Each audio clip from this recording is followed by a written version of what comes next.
چوتھی شب قدر یعنی 27ویں شب کی عبادت۔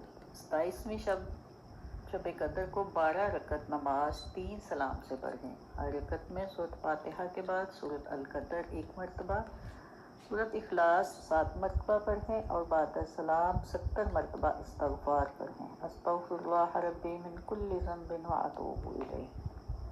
2 رکعت نفل نماز پڑھیں۔ ہر رکعت میں سورۃ فاتحہ کے بعد سورۃ القدر 3 مرتبہ، سورۃ اخلاص 5 مرتبہ اور بعد السلام سورۃ اخلاص 7 مرتبہ پڑھیں اور اپنے گناہوں کی معافی مانگیں۔ 4 رکعت نماز 2 سلام سے پڑھیں۔ ہر رکعت میں سورۃ فاتحہ کے بعد سورۃ تکاثر 1 بار، سورۃ اخلاص 3 مرتبہ پڑھیں۔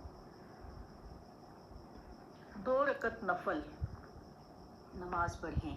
ہر رکعت میں سورۃ فاتحہ کے بعد سورۃ اخلاص 7 مرتبہ پڑھیں اور بعد السلام 70 مرتبہ یہ استغفار پڑھیں۔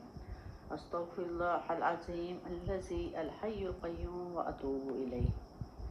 2 رکعت نفل پڑھیں۔ ہر رکعت میں بعد سورۃ فاتحہ سورۃ الم نشرح 1 بار اور سورۃ اخلاص 3 بار پڑھیں۔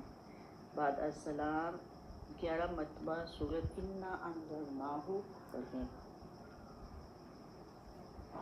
4 رکعت نفل پڑھیں۔ ہر رکعت میں بعد سورۃ فاتحہ سورۃ القدر 3 مرتبہ اور سورۃ اخلاص 11 مرتبہ پڑھیں اور بعد السلام سجدے میں سر رکھ کے 11 مرتبہ یہ کلمات تسبیح پڑھیں اور اس کے بعد جو دل میں چاہے حاجت ہو طلب کریں۔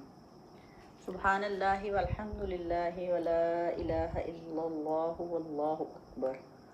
27ویں شب کو سورۃ ملک 7 مرتبہ پڑھنا افضل ہے۔ جزاکم اللہ خیر۔